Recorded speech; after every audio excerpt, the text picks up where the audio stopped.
Jamaah sedang solat Jumat sekeyakinan seakidah yang kami muliakan. Marilah sama-sama kita memuja dan memuji Allah yang masih memberikan kita kesempatan untuk bisa hidup dalam agama yang mulia ini, yakni agama Islam. Semoga Allah pula lah yang akan memberikan kita kesempatan untuk dapat menghembuskan nafas terakhir sedang kita ruku, zikir dan sujud mengagungkannya, istiqamah dalam kalimat la ilaha illallah Muhammadur Rasulullah. Salawat dan salam marilah sama-sama tiada henti kita curahkan, kita sampaikan, kita ucapkan kepada Nabi Muhammad sallallahu alaihi wasallam yang telah melakukan rekonstruksi akhlak manusia dari pribadi yang tidak bagus menjadi pribadi yang berteladan, menjadi pribadi yang diagungkan karena mengimplementasikan akhlak yang disimpan dan ditinggalkan oleh Rasulullah sallallahu alaihi wasallam.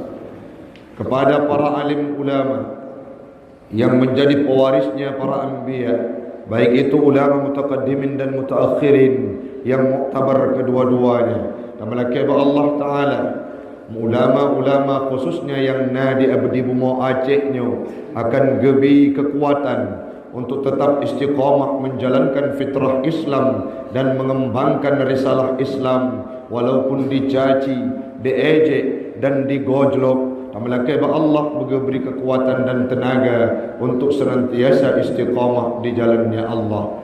Yang gedanya pemulia imam syekh masjid, panitia pembangunan, pengurus masjid BKM, jamaah sedang solat Jumat sekeyakinan seakidah yang kamu pemulia.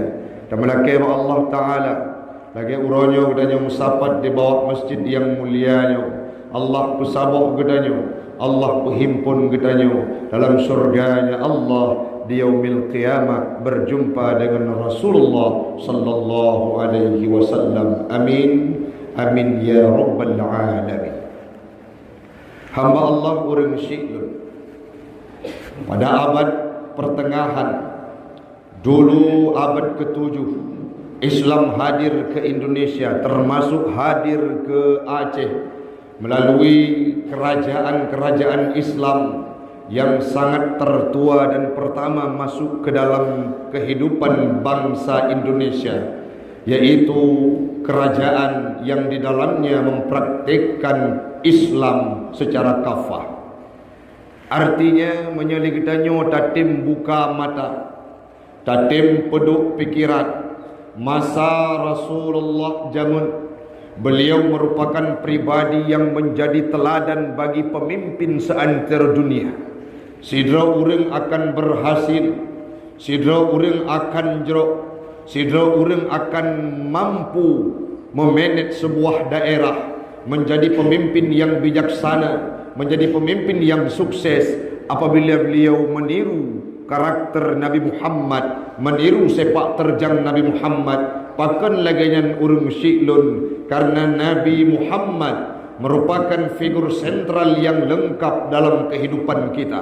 Beliau tidak hanya bisa ditiru dalam sektor agamanya saja, tapi dalam kehidupan sosial Nabi Muhammad berada di garda terdepan. Dalam urusan kepemerintahan Nabi Muhammad berada di urutan pertama. Tidak ada satupun manusia yang lebih bijaksana dalam memimpin melainkan Nabi Muhammad sallallahu alaihi wasallam. Artinya yang jud kepimpinan Islam pertama dan diabadikan sampai detik hari ini, itulah sosok Muhammad yang kenyan Nabi khatamun nabiyyin, penutup segala rasul-rasul. Bahkan beliau bukan menjadi sebagai pemimpin umat Islam, melainkan menjadi nabi daripada segala nabi-nabi, menjadi pemimpin dari semua makhluk yang diciptakan oleh Allah Subhanahu wa taala. Kalau kita punya mata batin, legetanya akan terbuka mindset bahwa pemimpin dan pemerintahan itu hakikatnya pada pondasi dasar tidak terpisah dengan Islam. So tujudkeun ronya wate gepe kampun Islam le Nabi bahwa ada sosok pemerintah yang di luar kehidupan Nabi. Nah, sosok pemimpin yang menjadi duanya Nabi. Nah, pemimpin sedangkan Nabi Muhammad itu mengurus untuk mengentaskan keawaman, mengurus untuk geberi ilmu kepada orang-orang yang awam. Sedangkan untuk urusan kepemimpinan ada sektor lain. Siapa yang mau berkata demikian? Hana urung silun. Artinya wate Islamnya pertama disuarakan oleh Nabi, berangkat dari konsep agama, berangkat dari konsep tauhid yang luar biasa, berangkat dari konsep pemahaman agama yang dalam, dan para pelakunya merupakan orang-orang yang penting dalam dan sangat banyak ilmu agamanya. Nabi Muhammad Madinatul Ilmi. Beliau merupakan gudangnya ilmu. Beliau merupakan kotanya ilmu. Beliau merupakan sumber ilmu pengetahuan agama dan dunia dalam kehidupan umat Islam. Di sisi yang lain, beliau juga merupakan pemimpin yang diabadikan sejarah kepemimpinannya. Michael Hart dalam sebuah bukunya menjadikan Nabi Muhammad sebagai ranking pertama di antara ratusan tokoh terkemuka, pemimpin-pemimpin yang ada dalam dunia dari semenjak dunia ini ada. Nabi Muhammad ranking pun pakon karena beliau menjadi pemimpin teladan dengan akhlaknya. Selanjutnya wafat Nabi. Apakah kepemimpinan pemerintahan ini diberikan kepada orang di luar agama Islam? Tidak. Khulafaur Rasyidin semuanya sahabat Nabi. Bagaimana faqihnya Abu Bakar. Beliau merupakan dalam kitab-kitab fikih disampaikan, para sahabat yang paling faqih dan paling qari adalah salah satunya adalah Abu Bakar. Abu Bakar menjadi Khulafaur Rasyidin, presiden umat Islam setelah Nabi Muhammad meninggal dunia. Apakah beliau dangkal pemahaman agamanya? Apakah Abu Bakar itu tidak layak disebutkan dengan orang yang alim sehingga beliau menjadi seorang pemerintah, pimpinan? Selanjutnya wafat Abu Bakar, turun kepada Sayyidina Umar. Di sampau ronyo rungsilun, cukup le buku-buku yang beredar bagaimana tipikal kepemimpinan Umar bin Khattab itu dijadikan sebagai edukasi, pemahaman yang luar biasa yang kemudian dipraktekkan oleh umat Islam, bahkan umat-umat yang di luar Islam. Tidak hanya Umar bin Khattab, Amr bin As saja sebagai gubernur pada waktu itu menjalankan pemerintahan berdasarkan agama Islam dan beliau paham Islam.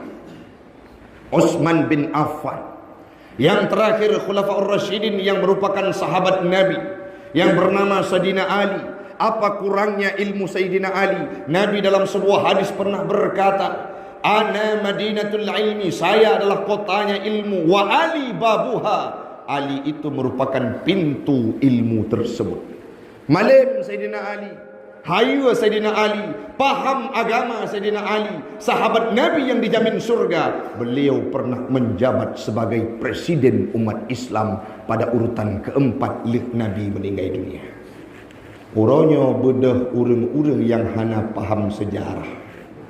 Pisahkan kehidupan agama dengan politik. Ini statement yang akan merusakkan kehidupan tatanan bernegara. Baiknya dengar, karena asal Islam itu, asal kepemimpinan yang diteladani oleh seluruh penduduk berdasarkan dari sumber Islam. Dikotomi pikiran gedanya orang. Nyo menyetungku-tungku bekle politik. Nyo menyagure-gure pebut mentang, bukankah Nabi Muhammad itu sosok teladan pemimpin di seluruh seantero dunia dan nama masih disebut sampai sekarang? Apakah Nabi Muhammad itu tidak paham agama? Khulafaur Rasyidin yang hanampum agama. Makalah heuronyo bejeh-bejeh generasi Aceh yang mereka menyudutkan, yang mereka menjas, yang mereka mendiskriminasi, memojokkan kehidupan ulama, tempike terhadap kehidupan berbangsa dan bernegara. Tenya ni bodoh hana perle permun ke politik, hana perle permun ke pemerintahan. Biar kamu meiduk tu urang-urang yang berada dalam pemerintahan yang hana moho arah kiblat. Apa yang mereka lakukan, kebijakan-kebijakan yang mereka hasilkan tidak pro kepada Islam, melainkan kebijakan yang menyudutkan Islam, menindas Islam, menghancurkan tatanan kehidupan Islam di tempat gedanya urang silun pakon karena tajuk kepemimpinan ba urang yang hanampung agama. Yang wajarnya bagaimana? Yang gadlam apabila ana sosok pemimpin yang mereka kurang dalam pemahaman agama, digaung, diajak, dirangkul perti tokoh-tokoh agama untuk berjibaku bukan sebagai jembatannya, kan sekedar jet ketutu abeh jet berada di parlemen ulama itu dicampakkan. Tapi idengar pegah le ulama, ipatih pegah le ulama, ni yakin urang siklun hantru bayangan dan pikiran gedanya lagi bagaikan pemikiran-pemikiran para alim ulama. Dalam kehidupan, dalam rukun-rukun fikih saja ada 4. Yang pertama diawali dengan ibadat, munakahat, muamalat, munakahat dan jinayat. Bukankah dalam etapa yang keempat itu dibahas ada sektor siasah, gato kiban cara kepemimpinan dalam ruang lingkup Islam, sehingga dipraktekkan siapa teladannya. Yang diangkat adalah Amirul Mukminin, pemimpinnya umat mukmin. Siapa beliau? Umar bin Khattab. Jadi uronyo menyenek pilah-pilah gedanya berlepah tak bayangkan rusik. Yang teh kepentingan drawai, yang teh kepentingan gop, yang teh kebit-bit karena agama, yang teh kebit-bit karena perle posisi beraman. Nyo karap truk pilkada daerah. Ulun tuan bukan ingin kampanye, tapi lun nak pegah baik sampai urang siklun nepuji kehidupan perti gure-gure ta'alim ulamanya dari kehidupan berbangsa dan bernegara. Dalam aparatur kepemerintahan, nebayangkan hukum yang akan dijalankan di Acehnya seandainya ulama ka dibungkam suaranya. Nabi pernah nekun dalam sebuah hadis, lun tuan baca dalam hadis tersebut, dan hadis tersebut diungkapkan dalam kitab Tazkiratus Sami. Pegah al ulama'u warasatul anbiya, ulamanya merupakan pewaris Nabi. Cina bayangkan dumna martabat Nabi merupakan posisi yang paling tinggi dari makhluk manusia, makhluk Allah yang diciptakan dalam kehidupan manusia, termasuk di dalamnya Nabi Muhammad. Sedangkan urutan berikutnya geduk posisi ulama, al ulama'u warasatul anbiya. Ulamanya orang yang gewariskan, merupakan pewarisnya para nabi. Artinya walaupun uronyo tahina, tatuna, tacaci, tamaki di hadapan Allah, tidak akan menurunkan kualitas dan kapasitas para alim ulama, tetap menjadi sebagai pewarisnya nabi. Dalam hadis yang lain pegahlah fadlul alim, kelebihan sidra orang yang memiliki ilmu, sabuh ilmu mantang, sabuh ilmu agama mantang yang dimiliki oleh sidra orang. Fadlul alim alal abid, lebih orang alim di atas orang abid. Orang abid adalah orang yang kontinu ibadah tapi hana ilmu. Kiban gekeli Nabi, kafadli lagi lebih long ala adnakum, di atas serendah-rendah kalian. Artinya manusia yang paling bro terbandingkan dengan Nabi dumnan ke jio urang alim dengan urang abid. Budak anak-anak muda yang hana moho arah, yang hana itu so droji, yang hana itu ri sepo anak droji, sepo bangsa droji. Ibu dak bak media ditenak para alim ulama. Kiblat hana itu cara mudip hana gad mo'oh kaitu ditenak para alim ulama. Hari ini yang perlu kita sampaikan, bukan kita tidak paham, tapi dia belum paham hakikat bagaimana kehidupan berbangsa dan bernegara. Maka orangnya urusi lun li kita tanya yang nadi masjidnya, mari kita angkat kembali harkat dan martabat para alim ulama.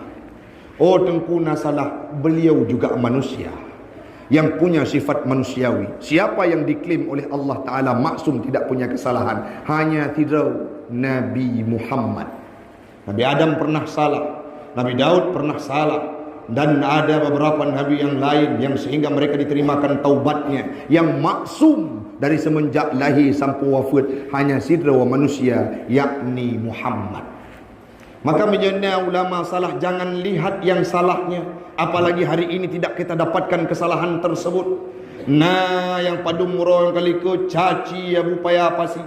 Nah, padum bulan yang kali ke caci abu mudi. Yang padum bulan yang kali ke caci tusuk. Sangat banyak ocehan-ocehan, cemoohan-cemoohan yang dilayangkan kepada para alim ulama. Budah tanya ronyo yang di masjidan yang mulianya. Apabila ada anak kita yang berkata ulama itu salah, pebut tunggu. Yang lebih sedih adalah Abu di Kuta. Itu sosok ulama yang sudah mendapatkan rezeki mazmun. Bermakna rezeki ada dua, rezeki yang iktisab, rezeki yang mazmun. Artinya apa? Rezeki yang harus berusaha dan yang kagak tanggung oleh Allah Ta'ala. Geduk irmoh ya intat rezeki juga. Dan dum ukuran abu-abu kuda sang hana perlele ke harta. Pulom udip ka senja umum ka Tuhan. Tapi ada saja cara untuk disudutkan, diposting, perle kepeng cula calo luar biasa. Padahal menyatakan pelajari sejarah bagaimana pahitnya Abu di Kuta kejak bet. Anak lelaki bantu padanya. Anak pegah bau dia. Nyoilong pet pujak bet. Kume beruh sikai, kume boh uri, dua boh tu kupaju. Ku merno ilmu agama daya mudi hana. Tapi kenapa hari ini saat beliau sudah ingin meraup kenikmatan yang diberikan oleh Allah terhadap kehidupannya, tanya yang hana ilmu tak bodoh takun ke ulama. Hana mampu tabela minimal diam sampaikan kepada anak-anak tanya nyankan tipikal tanya yang hina ulama. Oh tengku, apakah kita harus melawannya? Apakah kita harus menjadi pesaing, pembanding, menyenaurungkan ulama tajak tapok di hana perle? Karena martabat dan kelebihan mereka tidak akan turun di hadapan Allah. Nah ingat jamun. Nah tidak orang yang nan Abu Lahab. So yang hana turi Abu Lahab secara cerita dan riwayat. Tabbat yada Abu Lahab. Celakakan oleh Allah Ta'ala Abu Lahab. Siapa Abu Lahab? Orang yang paling senang caci Nabi.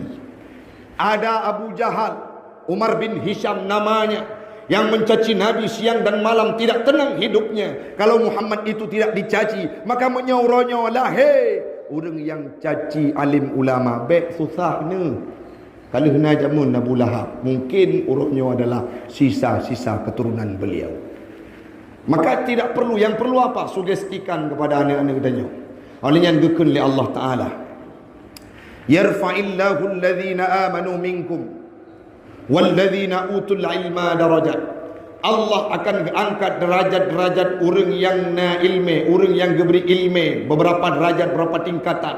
Dalam kitab Tazkiratus Sami' disampaikan bahawa diangkat derajat orang-orang yang malim, para alim ulama, sirtu derajat tinggi dibandingkan yang lain. Oleh yang disampaikan lam jio di antara derajat sa ke derajat 2 selama 60 tahun taudid. Dumnan kemuliaan gejuk kepada alim ulama. Golong tak pegah gebukanya sayap malaikat setiap beliau menempuh ilmu pengetahuan agama. Oleh Nabi pernah disampaikan kun aliman au muta'alliman, jadilah engkau sebagai orang yang alim yang memberikan ilmu, atau orang yang yang lebih daripadanya lagi kerimu bak punggung kebu. Hana orang yang lebih dalam dunia kecuali ulama, orang yang dengan orang yang semua dan orang yang cinta kepada orang itanya orangnya hana mampu tabut umum ke Tuhan. Hana mampu tak semua karena ilmu hana minimal bujud ke orang yang cinta kepada orang semua yakni cinta kepada para alim ulama. Wadana yang salah diskusi, dialog pasti akan didengarkan kalau memang itu teguran yang dihadirkan oleh Allah Subhanahu wa taala. Bagaimana yang dipraktikkan oleh Sultan Hamid II? Beliau datang seorang budak, orang yang gasin, penjual, pendagang di kaki lima. Terus pada tempat gapnyan kepegah. Ya Syekh, wahai raja, wahai sultan, draw ni suak ni bayu peng ke kamu. Pakon.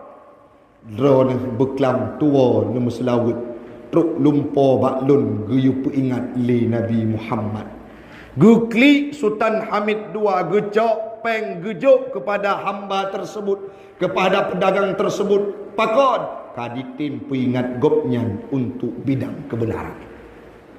Maka orangnya mari kita buka wawasan, kita buka pola pikir liganya menyonal tubuh yang menteng kena hina ulama budak ada metua taubat liganya berikan apresiasi dukung mereka. Sedangkan uronyo tak bayangkan Islam manteng jeruk di Aceh sabuh jawaban karena Dayak manteng tudung di Aceh. Dayaknya adalah guru seperti alim ulama kenpeng dari pemerintah, tetapi dari swadaya sendiri, dari swadaya masyarakat dan kegigihan sendiri samporonyo urung siklun Dayak Salafi di Aceh menjadi pembeda dengan tempat yang lain. Guru-guru yang semebut di Dayak Raya, di Dayak Kitab Kuning, di Dayak tradisional hana digaji lagi gaji pemerintah. Pakan pegah menandengku lon alumni Dayak Cetrung jino kalung pimpin Dayak An-Nahlah.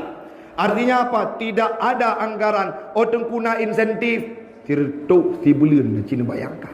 Itu pun harus dibagi-bagi dengan guru-guru yang lain. Sabo Dayak lagi lon tuan na guru 20 draw sidraw ijuk insentif ke guru cuma tirtuk rupiah per bulan. Bagi 20 firtuh bagi 20 gebedah urang gekun pajuh peng. Maka kehidupan Dayak itu perlu diangkat hana gekalan kepada harta. Man hotel rojo tengku motor mewah-mewah gejo itu janji Allah bagi urang yang gejalankan fitrah agama. Aci tak tanda menyatakan di urang drone pun akan menuntut ilmu pengetahuan agama malam tiba-tiba gejo oleh Allah Taala. Maka keistimewaan yang dirempok seperti alim ulama katanya uronyo akan terus atuh tubuh drawan. Baiklah ada pegah orang lain ulun tuan selaku orang yang hana cocok pun menjadi para alim ulama. Orang yang najak but takun di Dayak Cetrung tapi uronyo hana suah minta sedekah, hana suah duk bak simpak, hana suah dang-dang laki-laki sedekah bak urang, tapi Allah hadirkan rezeki. Kenapa? Min haitsu la yahtasib. Wa may yattaqillah yaj'al lahu makhraja wa yarzuqhu min haitsu la yahtasib. Maka kasih bagi katanya uronyo untuk caci para alim ulama, menyikapi pilkada tanyong bak ulama, tanyong bak gure-gure, baik peluang daripada kehidupan para alim ulama sebagai penutup urang siklun. Tanda kiamat adalah yafiruna minal ulama. Tanda kiamat adalah ditanya kamu mulai taplung dari kehidupan ulama. Dari tapejioh daripada ulama nyan karap terwujud dalam kehidupan gedanyo. Semoga akan mampu terkembalikan. Mudah-mudahan bermanfaat bagi pribadi ulun tuan dan umumnya kepada jamaah sekalian. Yang perlu gedanyo ingat bahawa tingkatan kelebihan para alim ulama itu sangat banyak disampaikan oleh Nabi. Yang selanjutnya kepemerintahan ini tidak bisa dipisahkan dari kehidupan Islam. Maka uronyo nekalah pemimpin-pemimpin yang pro kepada Islam, yang to dengan ulama, yang to dengan tokoh agama, itulah yang akan kita pilih di pilkada mendatang. Mudah-mudahan bermanfaat. Jino kita tamang dalam rukun 2 al-Qutb.